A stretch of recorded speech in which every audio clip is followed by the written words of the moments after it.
friends. This is Dr. Zeba Khan, a psychiatry resident at JNMC Medical College, Aligarh. Recently, friends, I got to know the news, a very tragic news that Sushmita Sen, the actress, Bollywood actress, suffered a heart attack at the very young age of 47. From the last 2 years, this estimate has increased that young celebrities are having heart attack. For example, uh, Siddharth Shukla, KK, or Sunil Grover, they all have gone through heart attacks. Some have died, and unfortunately, uh, some survive, and unfortunately, some have died. So, what is the risk factor, and what is this thing that very young people are having heart attacks? So, for that, from medical point of view, I would like to give you some information regarding that. So, first of all, हमें ये पता होना चाहिए कि heart attack क्या होता है. देखिए, हमारे हार्ट में कुछ नसें ब्लड फ्लो कराती हैं जिन्हें हम कोरोनरी आर्टरीज कहते हैं. जब वो नसें ब्लॉक हो जाती हैं, उनमें कोलेस्ट्रॉल लेवल ज़्यादा बड़ा होने की वजह से वो ब्लॉक हो जाती हैं, तब हमको दो प्रकार के हार्ट अटैक के सिम्टम्स आते हैं. एक होता है स्टेबल एंजीना, एक होता है अनस्टेबल एंजीना. स्टेबल एंजीना में क्या होता है कि पेशेंट जब कुछ हैवी वर्क करता है, जैसे कि रनिंग या फिर कोई जिमिंग वगैरह, तो उनको चेस्ट में दर्द होने लगता है और उनको सांस फूलने लगती है, घबराहट, बेचैनी होती है. कभी जॉ में दर्द हो सकता है, कभी हमारे कंधों में दर्द हो सकता है, या फिर हमारे लेफ्ट आर्म में भी पेन हो सकता है.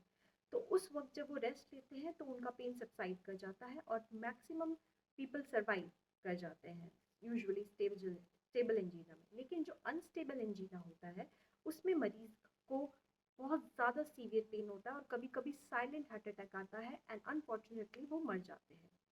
तो अब हमको ये जानना है कि क्या रिस्क फैक्टर्स हैं जिनकी वजह से ज़्यादा प्रोन हम इंडियन पॉपुलेशन ज़्यादा प्रोन हो गई है. दो तरह के रिस्क फैक्टर्स होते हैं, modifiable and unmodifiable risk factors. Unmodifiable risk factor, जैसे कि आप लोग नाम से ही समझ पा रहे हैं कि ये मॉडिफाई नहीं किए जा सकते, यानी कि हम जेनेटिकली ज़्यादा प्रीडिस्पोज्ड हैं as compared to western population heart disease develop करने के लिए, क्योंकि हमारी कोरोनरी आर्टरीज जो होती हैं वो छोटी होती हैं. Family history of non communicable disease, ये भी हमें जेनेटिकली प्रीडिस्पोज करता है. दूसरे तरह के फैक्टर्स होते हैं मॉडिफिएबल, यानी कि आप इनको मॉडिफाई कर सकते हैं, जैसे कि हमारी डाइट, हमारा लाइफस्टाइल, हमारी फिजिकल एक्टिविटी, हमारा सब्सटेंस यूज जिसमें टोबैको, अल्कोहल आता है, और जिसमें हमारा स्ट्रेस को डील कैसे करते हैं, ये सारे फैक्टर्स आते हैं. चलिए इनको एक एक करके डिस्कस करते हैं. सबसे पहले और सबसे इम्पॉर्टेंट फैक्टर आता है डाइट.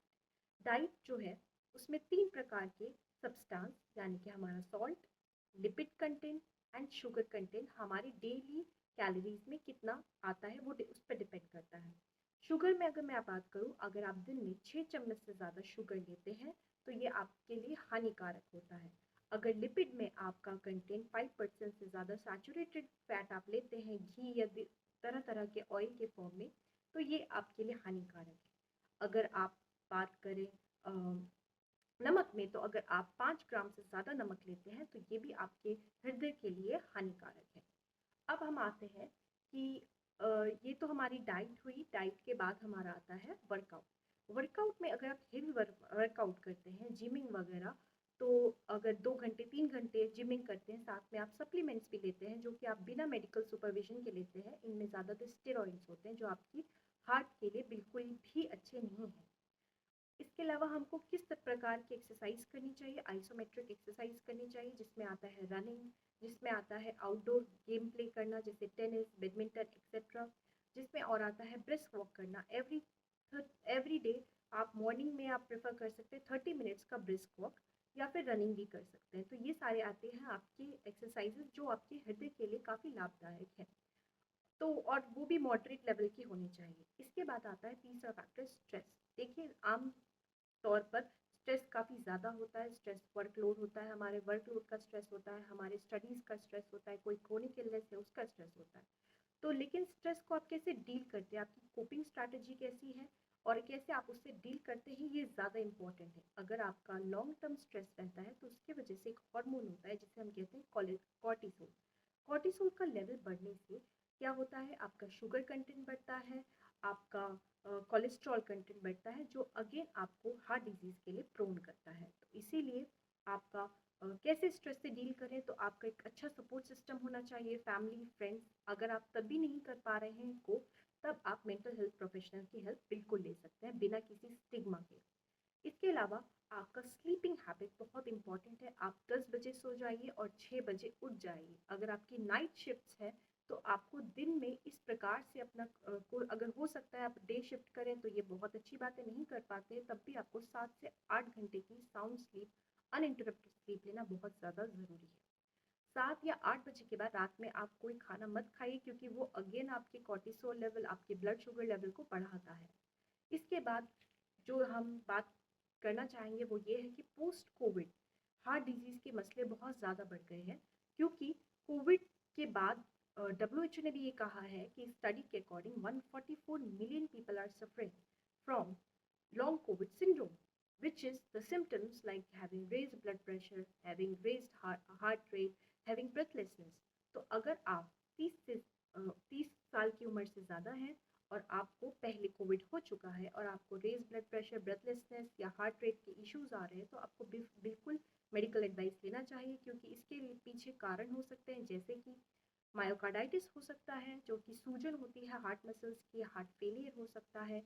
अ, अगर आप पहले से ही हार्ट के पेशेंट रह चुके हैं या लंग के पेशेंट रह चुके हैं तो हार्ट फेलियर हो सकता है जिसमें कि पानी भर जाता है हमारे फेफड़ों में और हमें सांस की तकलीफ होने लगती है। या फिर वीनस थ्रोम्बोएम्बोलिज्म हो सकता है, कभी कभी हमारे क्लॉट जो पैरों में जमा होता है वो जाकर हमारे सर्कुलेशन के थ्रू लंग्स में जाता है और पल्मोनरी एम्बोलिज्म यानी सडन हमें डेथ हो जाती है। इसके अलावा एरिथमिया हो सकता है कि आपको जो पैल्पिटेशंस हो रही हैं, फिर आपको रेज्ड हार्ट रेट है, इरेगुलर हार्ट बीट है अगर आपकी तो वो आपको एरिथमिया हो सकता है। तो इसके लिए आपको प्रॉपर चेकअप कराना ज़रूरी है जिसमें आपका ईसीजी होता है, 2D इको होता है। बाकी जो आपको रेगुलर मॉनिटरिंग आपके इन्वेस्टिगेशंस कराने चाहिए उसमें आपको लिपिड लेवल कराना चाहिए। लिपिड में आप देखते हैं LDL, HDL, triglyceride, total and cholesterol level check करते हैं। इसके अलावा आप फास्टिंग ब्लड शुगर एंड आपको अपना HbA1c एवरी 6 मंथ्स चेक कराना चाहिए। और अगर आप पहले से ही डायबिटिक प्रोन है या डायबिटीज़ आपको है या ब्लड प्रेशर हाइपरटेंशन की परेशानी है तो एवरी 6 मंथ चेक कराना बहुत ज़्यादा अवश्य है। होप करती हूँ कि आपको ये इन्फॉर्मेशन काफ़ी इन्फॉर्मेटिव लगी होगी और आप इससे कहीं किसी ना किसी प्रकार से आप इसको अपने डेली लाइफ में यूज़ करेंगे। Thank you.